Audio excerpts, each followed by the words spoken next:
쉽고 재미있는 성경 공부. CTS 두란노 성경교실이 새로운 강사진으로 돌아왔습니다.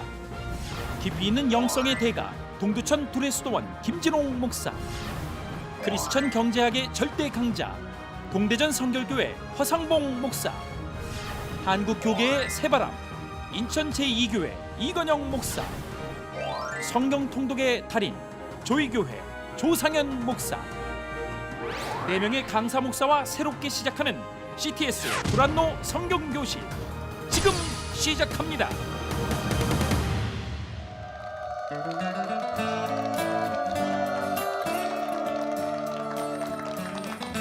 CTS 두란노 성경교실 가족 여러분 사랑하고 축복합니다. 조상현 목사의 로마서 완전 정복 첫 번째 시간입니다. 먼저 로마서 완전 정복에 대해서 한번 살펴보도록 하겠습니다. 로마서 완전 정복의 비결은 3가지가 있는데 한번 살펴봅시다. 첫 번째, 성경을 기록된 목적대로 읽는 독삼독의 원리. 여기 보시면 삼독이라는 글자가 있습니다. 성경을 3번 읽는 것인데요. 책의 내용을 첫 번에는 파악하면서 읽는 것입니다. 그 다음에는 저자의 의도를 파악하며 읽게 됩니다. 마지막 3번째는 독자의 반응을 파악하며 읽게 됩니다. 왜 이렇게 읽냐면요, 성경이 책으로 기록되어져 있기 때문에 그렇습니다. 기록된 하나님의 말씀은 책이고 성경이죠. 처음엔 이렇지 않았어요. 처음에는 하나님의 말씀이 이렇게 선포됐었죠. 그런데 우리는 이제 이것을 기록된 말씀으로 갖고 있게 되었고, 이 구조를 우리가 잘 살펴봄을 통해 가지고 하나님의 말씀을 잘 찾아낼 수 있는데, 아주 중요한 거는 저자의 의도입니다. 하나님이 이것을 왜 기록하셨는지 굉장히 중요하겠죠. 자, 두 번째, 성경을 기록된 목적대로 공부하는 3가지 관점. 이 3가지 굉장히 중요하죠. 첫 번째는 신학적인 관점이고, 두 번째는 역사적인 관점, 그리고 마지막 신앙적 관점입니다. 그런데 첫 번째에서 아주 중요한 것은 성경의 내용을 파악하는데 그 방법이 있겠죠. 그 방법은 관찰과 분석이죠. 어떻게 관찰하고 분석하는지 찾아봐야 될 것이고요. 자, 그 다음에는 역사적 관점에서는 저자의 의도를 눈치채는 거예요. 그러려면 이유와 목적을 알아야 되겠죠. 이유는 뭘까요? 왜 하나님이 사람을 만들었고, 왜 하나님이 천지를 창조하셨고, 왜 하나님이 로마서를 기록했는지, 그 다음에 그 이후의 목적은 도대체 무엇인지, 이것을 우리가 눈치채기만 해도 괜찮거든요. 자, 마지막으로 신앙적인 관점은 묵상과 적응을 통해서 자신의 반응을 살피는 거예요. 내용을 알았어요. 그 다음에 저자의 의도도 알았어요. 그 다음에 나의 반응이 굉장히 중요하겠죠. 내 반응이 어떤 거냐면 내가 생각하고 있는 거가 아니라 저자가 의도한 거에 대한 반응이 됩니다.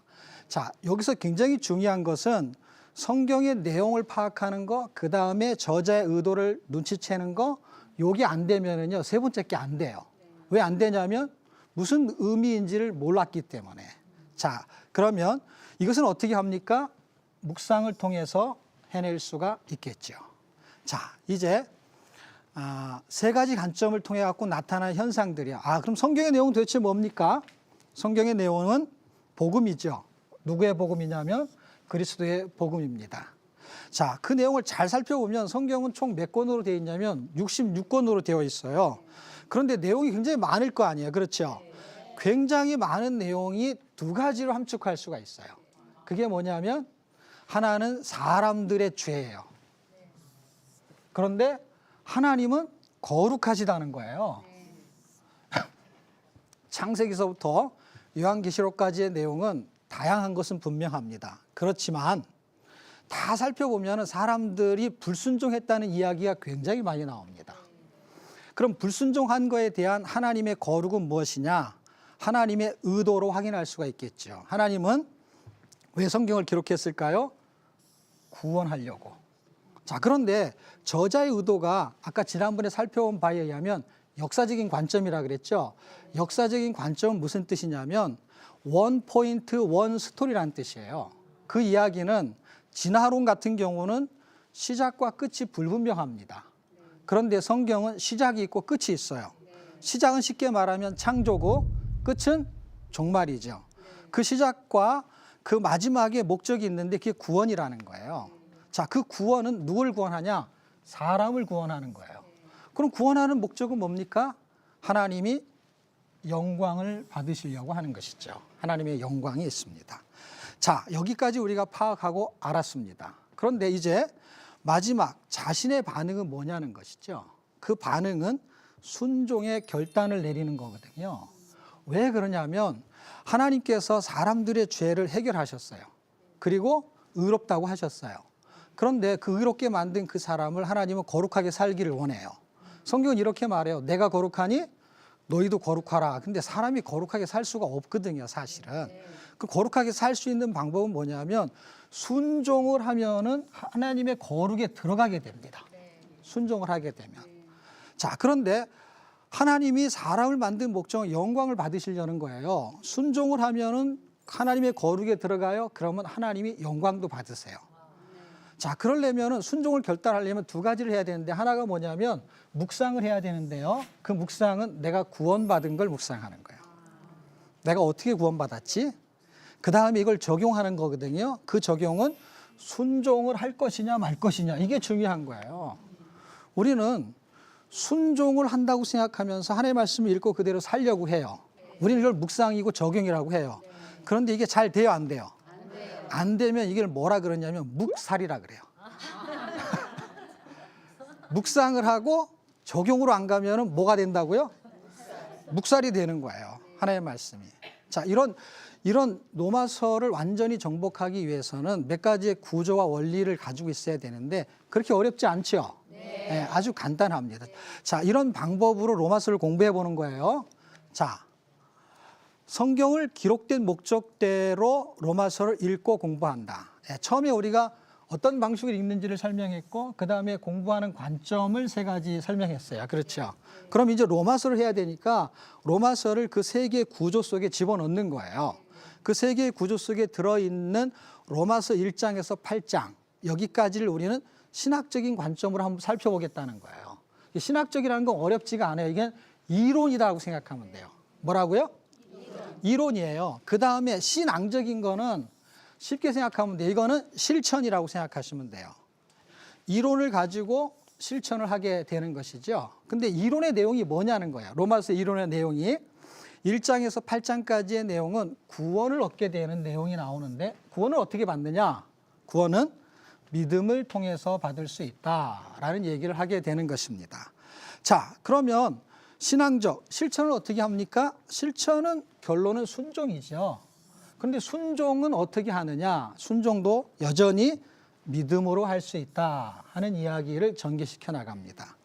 자, 그럼 역사적인 이야기는 9장에서 11장까지의 이야기에 대한 내용은 뒷부분에 가서 다시 한번 살펴보도록 할게요. 자, 첫 번째 이야기를 좀 더 자세히 설명한 거예요. 지금 앞부분에서는 세 개의 구조를 살펴봤어요. 그렇죠? 그런데 여기서는 좀 더 자세하게 이 앞부분 첫 번째에 있는 신학적 교리 이거는 이론이라고 했어요. 어떻게 믿어야 할 것인가.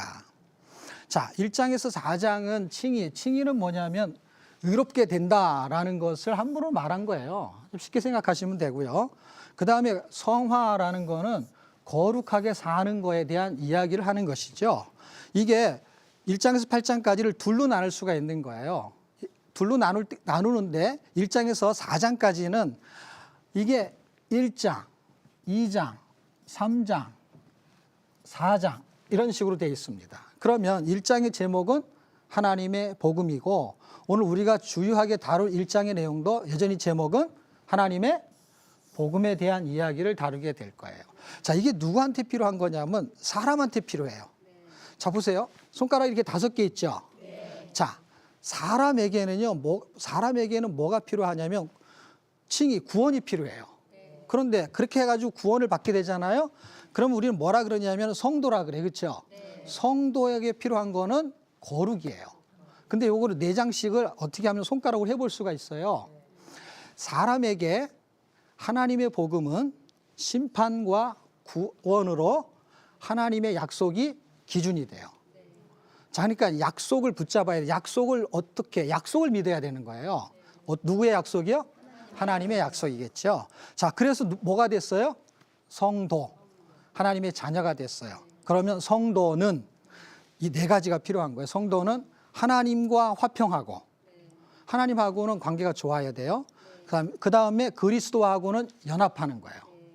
그리고 율법에서는 자유하게 하는 성령 안에서 거룩해지는 원리를 설명하고 있는 게 첫 번째 내용이 되겠습니다.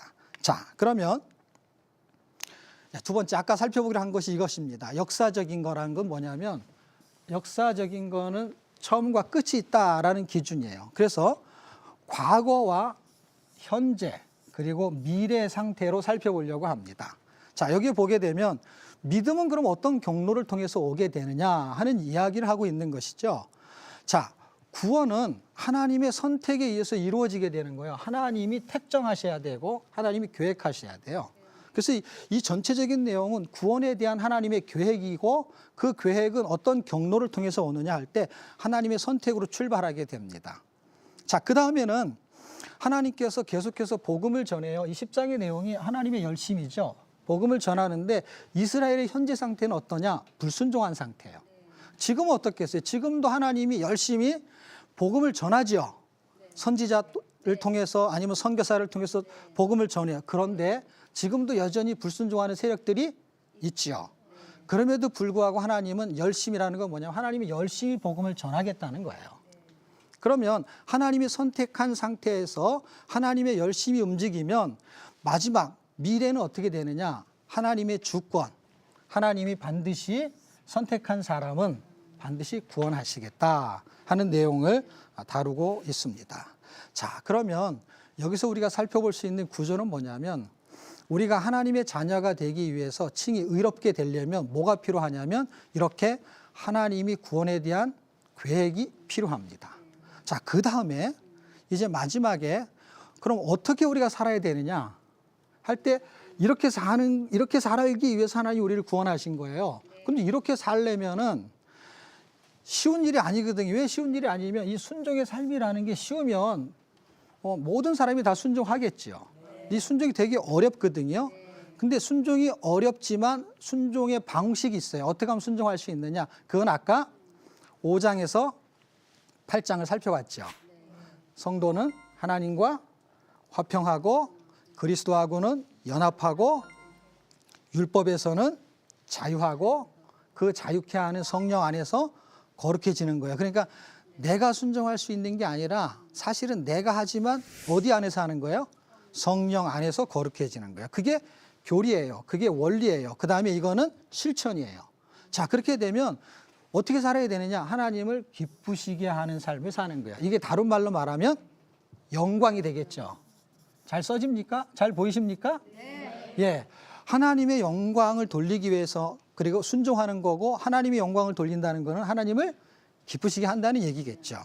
자, 그러면 우리가 아까 11장까지 살펴봤어요. 이게 몇 장이죠? 12장. 그 다음 몇 장일 것 같아요? 13장이겠죠. 그 다음은 14장이겠죠. 그 다음은 15장이겠죠. 그 다음은 16장. 이걸 문장으로 만들어 보는 거예요. 순종의 삶은 하나님을 기쁘시게 하는 거예요. 근데 하나님의 기쁨은 하나님의 일꾼이 하나님의 나라에서 하나님의 일을 하며 하나님께 순종하는 거예요.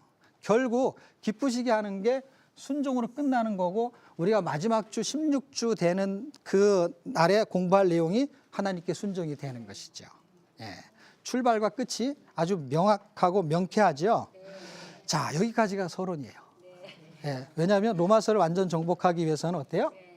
사실 이 내용을 숙지하고 있어야 되기 때문에 그렇습니다. 자, 이제 로마서 1장 제목은 하나님의 복음입니다. 자, 여기도 어렵지 않습니다. 1장의 내용이 1절부터 32절까지 길어요. 길지만 이 내용을 세 부분으로 나눠볼 수가 있어요. 자, 어떻게 나누면 되냐면 하나님의 복음 안에는 뭐가 있냐면 핵심, 중요한 내용이 도대체 뭘까? 이걸 찾아봐야 되고요. 그다음에 하나님의 복음에는 뭐가 있다고요? 능력이 있습니다. 이거 반드시 능력이 있어요. 무슨 능력이냐면 사람을 하나님의 자녀 만들고 죄인을 의인 만들고 그다음에 불순종하는 사람을 순종하게 만드는 그런 능력이 있어요. 사람을 변화시키는 능력이 있어요. 이 복음이 누구에게든지 필요하다라는 이야기로 끝을 내려고 합니다. 자, 우리 한번 읽어볼까요? 맨 위에 있는 거. 약속된 복음은 예수 그리스도의 구속사로 순종의 목적. 예, 이게 복음의 핵심을요 한 줄로 요약한 거예요. 복음에는 핵심이 있어요. 그 핵심에는요 약속된 복음이 있고 그 다음에는 예수 그리스도의 구속사의 내용이 등장하고 그 다음에는 그 내용의 목적이 결국 순종이라는 거예요. 자, 믿어 순종의 목표로 믿어 순종의 결과를 만들어내는 것이 로마서예요. 그래서 로마서는 1장 5절에 순종에 대한 이야기로 시작을 해요. 그래서 1장 5절이 순종의 목적으로 끝나요. 뭐가? 복음의 핵심이. 그런데 이 복음의 핵심이 이렇게 끝나서 아까 우리가 출발하고 끝까지 본 내용이 하나님께 순종으로 끝을 냈잖아요. 그런데 16장 가면 끝이 나오겠죠. 16장 26절에 가게 되면 또 순종으로 끝이 납니다. 그러니까 믿어 순종을 목표로 믿어 순종을 결과로 로마서가 진행되고 있다는 것을 확인할 수가 있습니다. 자, 그러면 본문으로 한번 가볼게요. 약속된 복음 이렇게 소재를 달아놨어요. 약속된 복음. 자, 성경에 약속된 복음 미리 약속했다 그랬어요. 그 미리 약속했는데 지금 4개의 성경 구절을 통해 가지고 구약 성경에서 미리 약속된 거는 구약에 있는 거잖아요. 미리 약속된 거를 신약 성경에서 4개의 성경 구절로 어떤 약속이 진행되는지를 설명하고 있어요.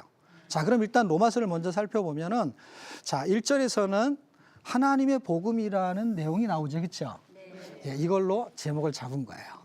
자, 이제 하나님의 복음이 어떤 내용이냐? 이 복음은 아까 말한 그 복음, 그렇죠? 그 복음은 누구를 통해서요?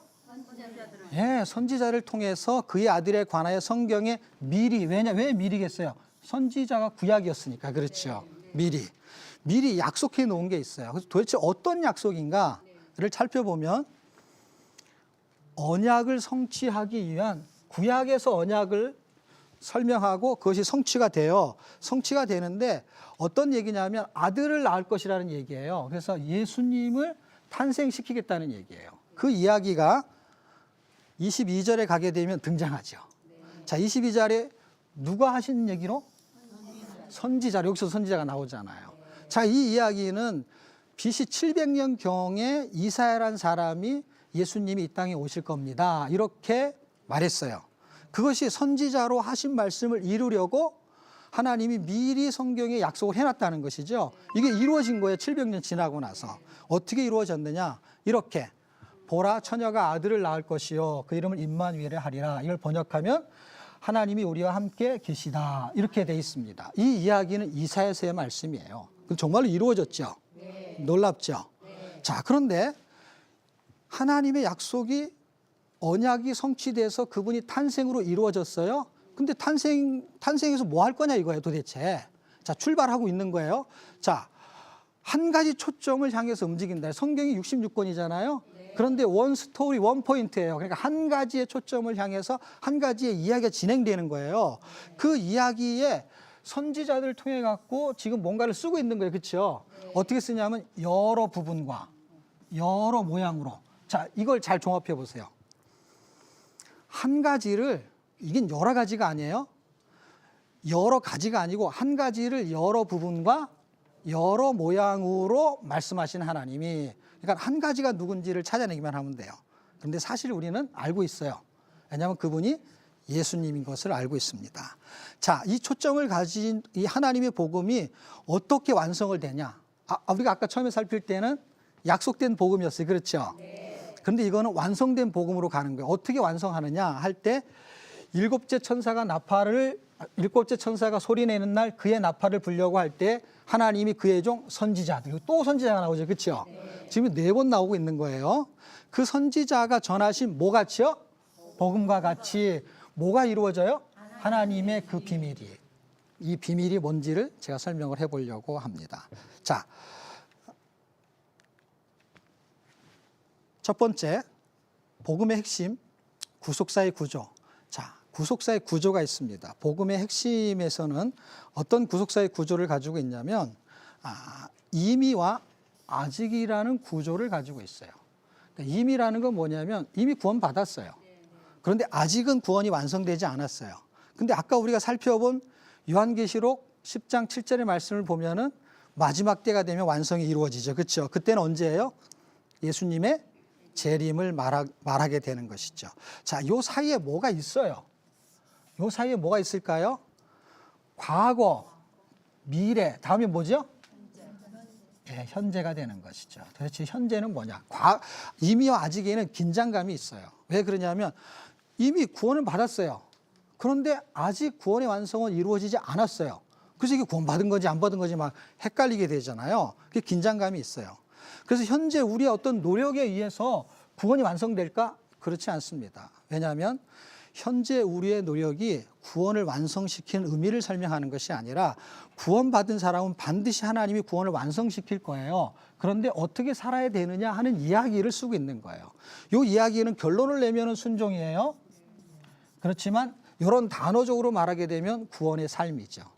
현재 우리가 구원의 삶을 어떻게 살아낼 것인가. 자, 그런데 순종이 잘 안 된다는 거 계속해서 해왔던 이야기죠. 순종은 잘 안 됩니다. 왜 안 되냐면 내 생각이 성경의 생각하고 안 맞기 때문에 그래요.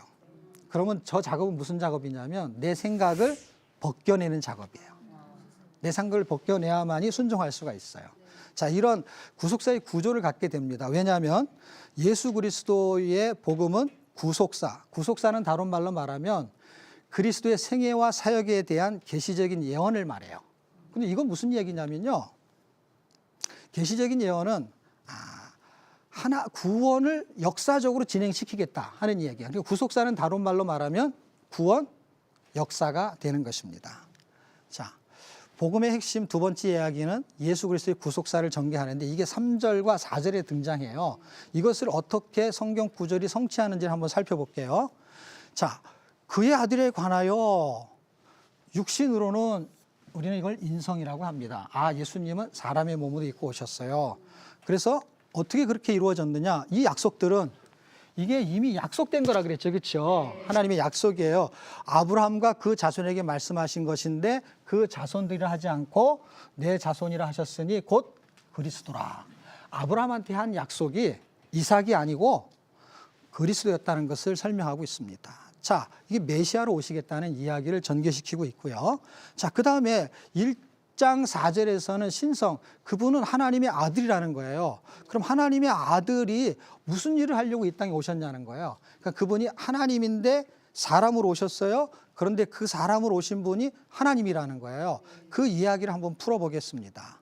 자, 누가복음 24장에 보면 구속사에 대한 내용, 구속사는 구원 역사라고 했어요. 이 내용을 잘 설명해 주고 있는데 여전히 율법과 선지자들 그리고 시편에 기록되어 있어요. 뭐가 기록되어 있을까요? 요게 기록되어 있습니다. 그리스도가 고난을 받고 제3일에 죽은 자 가운데서 살아날 것, 부활을 설명하고 있는 것이죠.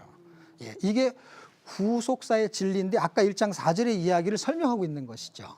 자, 그러면 이걸 통해서 하려고 하는 일이 뭡니까? 그 이름을 통해서 사람들이 회개하고 그 회개를 통해서 사람들이 구원받고 걸 전파한 것을 기록해 놓은 것이죠. 자, 성경의 내용은 사람을 구원시키는 내용이 있죠. 그리고 어떻게 구원받냐? 회개를 통해서 구원받게 되겠죠. 그렇죠? 자, 그 내용이 복음의 핵심에서 하나님의 비밀이라는 거예요. 이게 비밀이에요. 복음은 그래서 비밀이거든요. 성경의 비밀은 하나님이에요. 그런데 하나님의 비밀은 뭘까요? 하나님의 비밀은 그리스도죠. 예, 그리스도가 인성과 신성으로 우리에게 오셨다라는 것이 비밀이라는 거예요. 사람들이 잘 몰라요. 예, 그런데 이 비밀이 어떤 비밀이냐면 예수를 믿으면 복 받습니다. 이런 얘기 들어보셨죠? 복을 받는데 그 복이 부귀영화의 복이 아니고 하나님께 순종한 자유를 얻었다 하는 기쁜 소식이거든요. 우리 이렇게 생각을 잘 안 해요. 그냥 부자 된다고 생각해요. 그런데 복음은 하나님을 기쁘시게 할 기회를 얻게 된 거예요. 엄청난 거거든요. 좋은 것 같아요? 나쁜 것 같아요? 좋은 것 같아요? 예, 좋아질 것입니다. 예, 반드시 좋아질 것입니다. 예. 자, 복음의 핵심 마지막에 아주 중요한 키가 되는 게 뭐냐면 순종이에요. 자, 이게 지금 서론 부분에 해당이 되지만 이게 가장 결론에 해당이 됩니다. 왜냐하면 목적이 순종에 있어요. 하나님은 영광을 받지만 우리한테 순종에 있다 이거예요. 결론이. 자, 그 내용을 한번 살펴보면 순종 아주 간단합니다. 그로 말미암아 우리가 은혜의 사도의 직분을 받아 그의 이름을 위하여 모든 이방인 중에서 믿어 순종하게 하나니. 도대체 뭘 믿어서 누구에게 순종하냐 이거예요. 아까 쭉 말했던 1장 1절에서 4절까지의 이야기를 통해 가지고 이 복음이신 그리스도를 믿어서 하나님께 순종하게 만드는 것을 성경은 복음이라고 말합니다. 믿어야만이 뭘 할 수 있어요? 순종할 수 있습니다. 자, 그 내용을 좀 한번 살펴보려고 합니다. 자, 순종의 믿음이 어떻게 생기느냐 한번 살펴볼게요. 확률적 지식과 확신적 믿음. 예를 하나 들어볼게요. 노름을 좋아하고 도박을 좋아하는 사람이 가산을 탕진했어요. 그런데 이번에 한 번만 더 하면은 꼭 딸 것 같아. 딸 것 같아가지고 한 번 더 하는데 이미 돈이 없어. 그럼 어떻게 해야 되죠? 빚을 내야죠. 돈을 빌려야죠. 근데 뭐 아무나 빌려주는 게 아니까 자기하고 절친인 사람한테 찾아갔어요. 근데 친구가 벌써 이 사실을 다 알죠. 다 아는데도 어떻게 이 사람은 자기가 돈을 빌려야 되니까 뭔가를 설명을 해야 되겠죠. 설명을 어떻게 하냐면 내가 여태까지 다 잃은 건 사실이지만 이번에 하면 반드시 딸 수 있어. 그래서 좀 빌려줘. 그럼 그 친구도 뭔가 빌려주도 안 빌려주도 이야기를 해야 될 거 아니에요? 친구가 하는 말. 네가 여태까지 한 거는 확률적으로 딸 수가 없어. 그래서 그 확률적인 이야기를 설명할 때 잃었던 그 사람이 그 확률적인 이야기를 들으면 이해는 될까요, 안 될까요? 머리가 있기 때문에 이해는 되죠. 그러니까 확률적인 지식은 다 잃어버린 나나 돈을 빌려줄 수 있는 그 사람이나 그거는 같이 공유가 돼요. 똑같이 생각을 해요. 확률적으로는 계산해 보니까 내가 딴 게 별로 확률이 적었어요. 그런데 이 사람한테는 뭐가 있었냐면 확률적 지식이 있는 게 아니라 이번에 한 번만 더 하면 반드시 딴다는 뭐가 있어요? 확신적인 믿음이 있어요. 이건 구원받는 믿음이 아니에요. 돈을 딸 수 있다는 그런 확신이 생겼어요. 이게 무슨 얘기냐면요. 이게 맞는 거든 틀린 거든 상관없이 확신을 갖게 되는 믿음이 있잖아요. 그러면 돈을 다 잃어도 거기에 자기가 올인하게 된다는 거예요. 그건 뭐에서 나오는 거냐면 믿음에서 나온다는 거예요. 근데 그 믿음이 참된 믿음이냐 아니면은 왜곡된 잘못된 믿음이냐 이 차이는 우리가 구분해야 되지만 일단 뭔가를 내가 돈을 믿거나 주목을 믿거나 권력을 믿거나 하면 그걸 가지고 우리 쓰잖아요. 그러니까 그 믿음이 굉장히 중요하다는 거예요. 그래서 아까 우리가 살펴본 성경 구절도 순종을 하려면 뭐가 있어야 된다고요? 믿어 순종케 하나니 믿음이 있어야 되는 거예요. 자, 우리는 정통 기독교를 1단이라 그래요. 뭐에 비해서? 2단에 비해서. 그냥 비유로 그렇게 말합니다. 근데 2단에 빠진 사람들도 뭐가 있냐면 믿음이 있어요. 근데 그 믿음이 어떤 믿음이냐면 잘못된 믿음이죠. 왜곡된 것이죠. 그렇지만 그 사람들에게 믿음이 확고할 경우에는 어떠냐면 정통 믿음을 갖고 있는 사람들보다 더 순종적이고 더 충성하고 헌신적이에요. 그럼 우리는 뭘 갖고 있냐면 참된 믿음을 가지고 있어요. 똑같은 믿음이에요. 근데 만약에 이 믿음이 왜곡된 믿음하고 다르게 반응을 한다면, 다시 말하면 믿음이 있다라고만 생각하지 실제는 믿음이 없으면 행동으로 나타나지 않겠죠.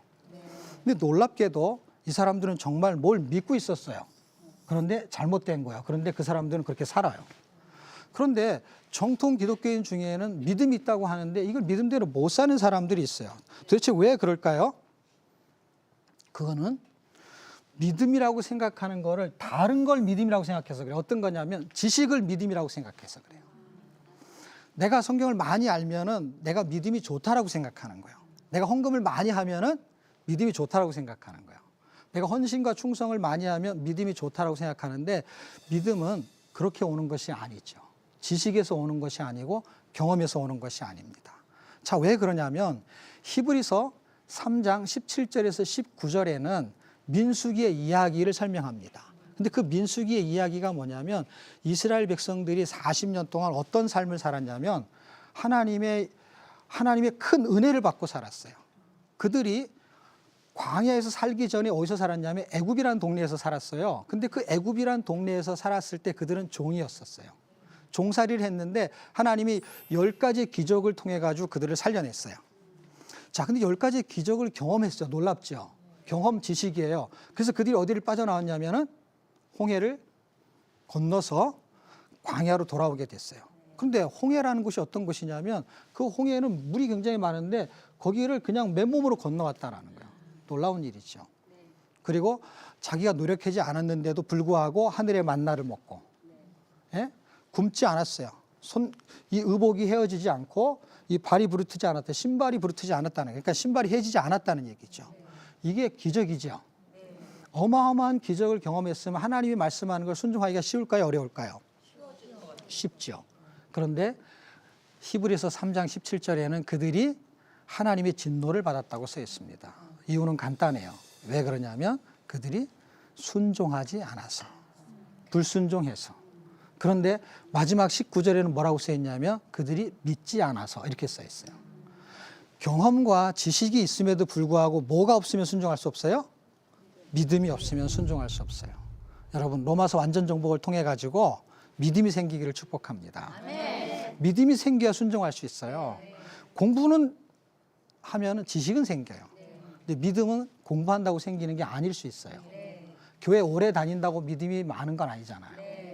다시 말하면 믿음은 하나님의 은혜인 거예요. 그럼 믿음이 생기려면 어떻게 해야 되는지에 대해서 좀 한번 살펴보도록 하겠는데 어쨌든 그 믿음이 필요한 이유들도 한번 살펴보겠습니다. 자, 믿음이 왜 필요하냐면 세상을 이기기 때문에 필요합니다. 예수님은 이렇게 말했어요. 세상은 환란이 있대요. 그런데 환란이 있는데 그 환란을 이기는 게 믿음이라고 합니다. 너희가 세상에서 환란을 당하라, 담대하라, 내가 세상을 이겼노라. 세상을 이기면 이것이니 우리의 믿음이다. 이렇게 말해요. 세상에서 가장 성공하는 방법이 뭘까요? 저는 이렇게 생각합니다. 하나님께 순종하는 자가 가장 성공자입니다. 왜냐하면 가장 어려운 거거든요. 복음의 능력에는요, 3가지가 있어요. 복음의 능력 3가지. 처음에는요, 영적인 교제예요. 자, 영적인 교제가 있고 육적인 교제가 있어요. 예를 들면 교제가 많죠, 그렇죠? 뭐 골프 치는 교제도 있고, 그렇죠? 그 교제 중에서 영적인 교제에는 복음의 능력이 나타나요. 그 다음에 복음을 선포할 때 나타나요. 그 다음에 누구한테 가장 강력하게 나타나냐면 구원자 예수님한테 복음의 능력이 나타나요. 자, 영적인 교제. 바울이 로마에 그렇게 가고 싶어 했어요. 왜 가고 싶어 했냐면요, 복음의 능력을 믿었기 때문이에요. 자, 하나님의 뜻 안에서, 하나님의 뜻은 복음이거든요. 그가 방문하려고 했던 것은 신령한 은사를 나누어 주고 싶었어요. 그 신령한 은사는 바울이 갖고 있었던 가장 중요한 핵심, 바로 복음이죠, 여전히. 자, 왜 그랬을까요? 피차 안위함을 받으려는 거예요. 바울이 그들을 견고하게 만들고 바울도 위로와 격려를 받고 싶었던 거예요. 어디 안에서? 믿음 안에서 그렇게 하고 싶었던 것입니다. 자, 2번째, 복음의 능력은 복음을 선포할 때 나타나요. 자, 그러므로 나는 할 수 있는 대로 로마에 있는 너에게도 뭘 전하기를 원해요? 복음 전하기를 원하노라. 이렇게 말합니다. 바울이 복음을 이렇게 전하려고 했던 이유 중에 하나는 뭐냐면요, 사람을 그리스도인 만드는 능력이 있기 때문에 그렇습니다. 특별히 고린도인을 쓰는 이유 중에 하나가 뭐냐면 로마서가 기록된 해가 AD 한 57년경이에요. 그때 기록했을 때 위치가 어디냐면 고린도 지역에서 기록해요.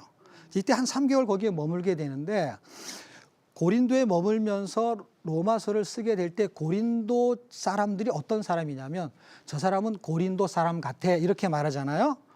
그렇게 말하면은 그것은 아주 성적으로 타락한 사람이야 이런 뜻이에요. 그 사람을 그리스도로 바꿔낸다는 건 놀라운 건데 그런 경험을 했어요, 바울이.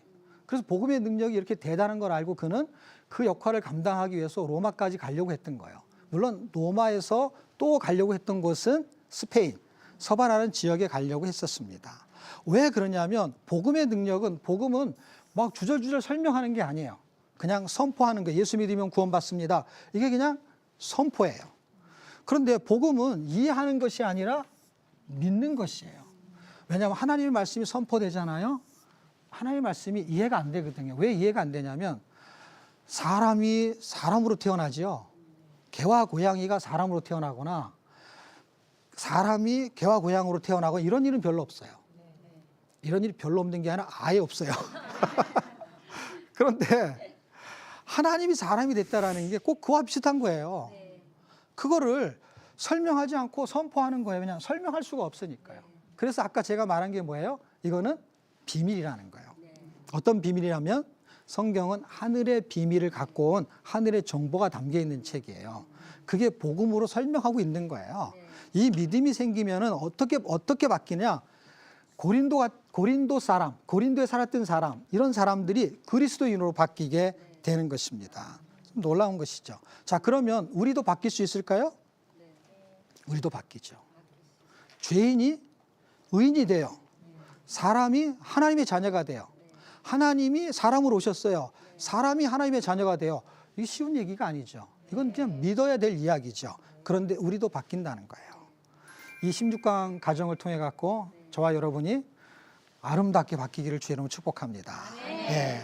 자, 마지막으로 이 복음의 능력에는 구원자 예수를 통해서 나타나죠. 예. 이 핵심을 놓치면 안 되죠. 내가 이 복음을 부끄러워하지 않는다는 거예요. 예수님이 우리에게 주시는 복음의 능력은 구원을 준다는 거예요. 이게 하나님의 능력이죠. 자, 이 능력은 어떻게 살게 하느냐? 이 복음 안에는 하나님의 의의가 나타나는데 하나님의 의의가 누구냐면 그리스도를 말하는 거예요.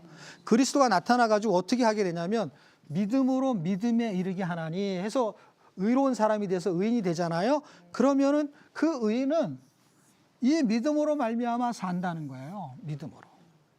이 진리가 신약성경 세 군데에서 인용하게 되는데 이 내용은 하박국서에 있는 이야기입니다. 오직 의인은 믿음으로 말미암아 살리라 이렇게 말하고 있습니다. 그런데 보세요.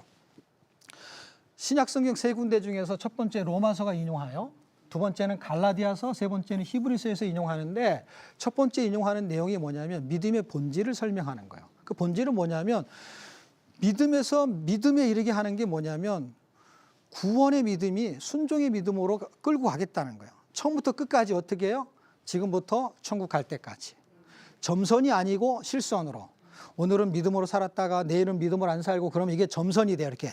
점선. 그런데 실선은 뭐예요? 처음부터 끝까지 쭉 믿음으로 살게 만들겠다는 거예요. 누가? 그리스도가.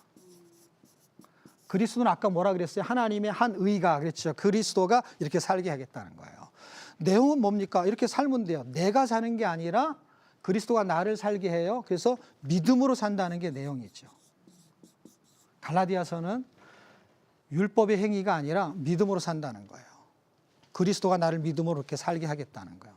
마지막에 적용어는 히브리서 10장 뒤에 가게 되면 11장이 등장하는데 그 11장의 이야기는 무슨 이야기냐면 믿음장이에요. 믿음으로 어떻게 살았냐 사람들이 그 이야기를 할 때 적용은 뭐예요? 세상에 환난이 와도 뒷걸음치지 말라는 거예요. 반드시 믿음으로 살아내라는 거예요. 이게 적용이죠. 자,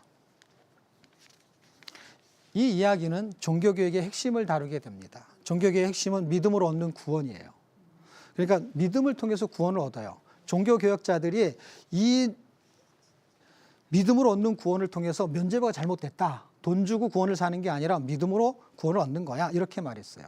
그런데 지금은 새로운 종교교육이 필요한 때예요. 믿음으로 순종하는 삶을 살 수 있다라는 이야기를 성경은 전개시키고 있습니다. 특히 로마서가 그렇게 전개하고 있습니다. 자, 이제 마지막으로 복음은 그러면 누구에게 필요하냐 이거예요. 복음에는 능력이 있어요. 복음에는 핵심이 있어요. 그게 그리스도예요. 그리스도가 능력이 있어요. 어떤 능력이냐면 사람을 변화시키는 능력이 있어요. 이 복음이 누구한테 필요하냐라는 설명을 어떻게 하려고 하냐면 착한 사람한테도 복음이 필요하다 이 말이에요. 다시 말하면 저 사람은 참 법 없이도 살 사람이야. 이렇게 말할 수 있죠. 그런데 복음 없이 살 사람은 아무도 없습니다. 이게 복음의 진보예요. 예수 안 믿는 사람은 예수를 믿게 만드는 복음이고, 예수를 이미 믿고 있는 사람한테는 믿음의 진보를 보이는 복음이에요. 야, 이제 내가 신앙생활 더 잘해야지 하는 거예요. 어떻게 신앙생활 했냐면 자기의 의로 신앙생활 했어요. 신앙생활 하면서 열심히 봉사하는 것이 자기 이름을 내는 거예요. 자기 이름을. 그런데 복음은 믿음으로 살게 만드는 원동력이 됩니다. 놀라운 것이죠. 그럼 복음은 우리에겐 또 굉장히 필요하게 되는 것입니다. 자, 마지막으로 하나님의 복음은 절대적으로 필요합니다. 왜냐하면 하나님의 복음은 사람을, 하나님의 자녀를 만들어요. 하나님의 복음은 죄인을 의인으로 만듭니다. 그리고 믿음에서 자기 의를 치장하는 사람들이 있어요. 이런 사람들이 자기 의를 버리고 믿음을 선택해서 하나님께 영광 돌리는 사람으로 만듭니다. 놀랍죠? 복음의 말씀은 삶의 기준이에요. 그리고 순종의 믿음은 삶의 결론이에요. 우리는 이 말씀을 기준으로 삶의 결론을 내야 되는 것입니다. 그래서 땅 사람이라는 건 뭐냐면 땅에 있는 사람의 복음은 부귀영화. 이게 뭐예요? 부자 되는 거예요. 이걸 복음이라고 생각해요. 땅의 복음은요. 근데 하늘의 복음은 누구의 복음이냐면 하나님의 복음이죠. 하나님의 복음은 뭐가 되는 거라고요? 부자지간. 무슨 부? 아버지 보, 아들 자. 하나님과 내가 한 가족이 되는, 다시 말하면 이것도 줄이면 뭐가 되는 거냐면 부자가 되는 거. 어떤 부자? 하나님과 우리가 아버지와 아들의 관계가 되는 거예요. 다시 말하면 하나님이 백성이 되는 것이 복음입니다. 여러분, 복음의 말씀 놓치지 않아야 되고요. 그 다음에 순종의 믿음 놓치지 않아야 돼요. 그게 우리의 삶의 시작과 마지막이 되는 것입니다. 자, CTS 두란노 성경교실 조상일 목사의 로마서 완전 정복, 오늘 강의는 여기서 마치겠습니다. 다음 주에 다시 만나겠습니다. 감사합니다.